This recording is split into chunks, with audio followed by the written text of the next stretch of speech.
Wall Street War Stories, a new series coming to you from 6th Street in Austin, Texas. Gulf War I, August 1990. Somehow, some way, a public school Joe from Rutgers, which is the State University of Jersey, managed through a connection to be one of 2 kids worldwide to get an internship on JPMorgan's currency desk, which was the biggest currency desk arguably in the world, in their brand new building at 60 Wall Street. So I'm doing my thing, I'm doing okay, I think. And then they go, when someone goes on vacation, they go, let the kid do it. Let the kid be the junior Swiss franc trader, which is not a simple undertaking, right? Every time the guy traded, it wasn't like he traded electronically. He did so on the phone or verbally with salespeople. You know, like I buy or I sell. And then stuff on the phone, and you had to write all this down. You had to write the counterparty down, the currency down, the price. Then you had to go on the position pad. No Excel, no computer, right? You had to write all this down. So things could be going on, and the guy looks at you and says, what's my position? He doesn't know whether he's long or short. I needed to tell him that. So, of course, August 1990, this little green screen, Iraq invades Kuwait. I'm like, what's Iraq? What's Kuwait? What's happening? Price of oil doubles. I didn't even know. All I had on my screen was currencies and news. So all of a sudden, things go crazy. Now, that sounds fun, but it wasn't. It wasn't. Like, I'm writing tickets. I don't know what his position is. He's totally pissed, right? He has to take the pad away from me, keep the position, and then throws it at me because the market's moving and he doesn't know whether he was long or short. And I remember a couple things about that period. One, I would get to work at 7 and they would send me home in a car at like 11 p.m. And then eventually that went on for like 2 weeks, and then they had like eggplant parmesan in the cafeteria. And then, I ate plenty of that. I just remember eggplant parmesan.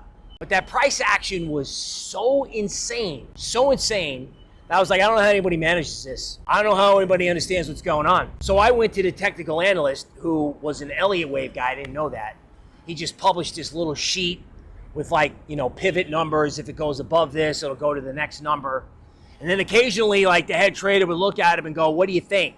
So I went to this guy and I'm like, dude, I bet everyone wants to talk to you. He's like, actually, no one does. Because back then, TA was considered like taboo. These guys were second-class citizens all the way.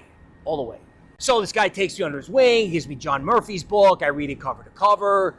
I just do everything I can to learn this stuff. Everything. And this guy, I always keep the charts by hand. We would buy a magazine that would give you last week's or the last 2 months.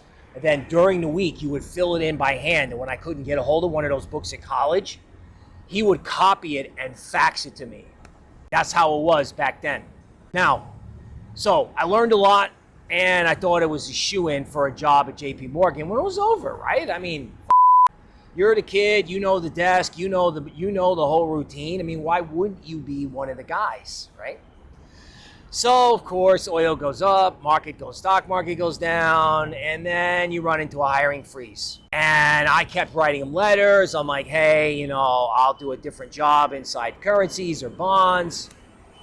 Then the weirdest thing happened. It was courteous in a way and sad in another, right? So they invited me to come to the office, right? And I'm like, okay. So it's like you're commuting in from southern New Jersey. It's like an hour and a half to get there. I'm wearing my suit. I'm thinking something good's going to happen. They don't let me in the building. They take me out to a coffee shop, right? Or like a restaurant.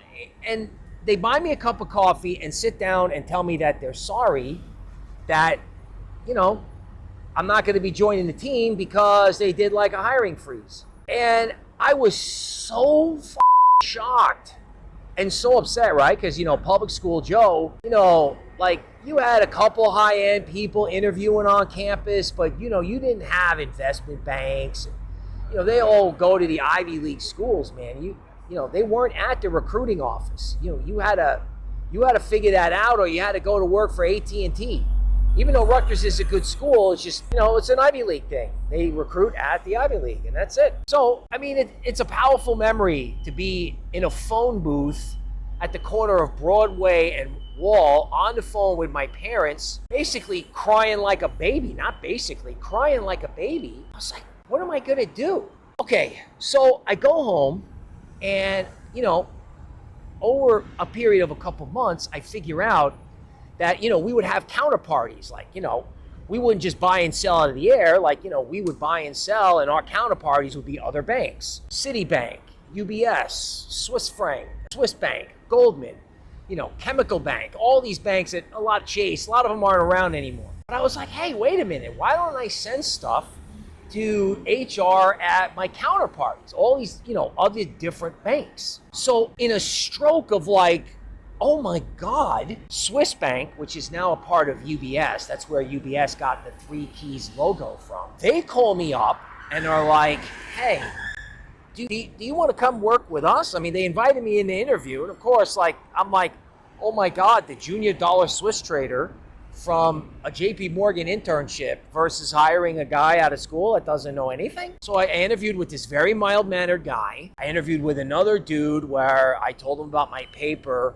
about, he asked me about my paper about, whether or not common stocks were a hedge against inflation. It was kind of a B for the statistics and A for imagination. And the guy just kind of asked me, he asked me a trap question, like, was I smart or did I know everything or something like that. And it was just a huge opportunity to be humble and just be like, look, man, I'm just a young guy. I don't know everything. I don't know anything, especially after what I saw over the summer. I couldn't do arithmetic over the summer.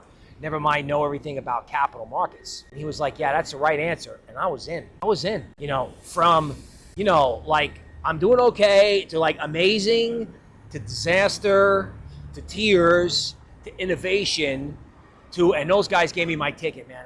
One of these guys, he sat down and goes like, what do you want to do? I was like, oh, I want to learn TA. He's like, okay, here's your, we'll write a check for whatever. And they gave us a 6-month training program where they brought in business school professors to give us like a mini MBA in 6 months. I mean, it was like mind-boggling. Like that stuff was out of date even then, and they still did it. 6 months, we went to school. And then after that, they wrote a blank check. So, I mean, I'd go study with a candlestick guy. I studied with a market profile guy. I took candlestick courses. I bought the book. I bought the workbook.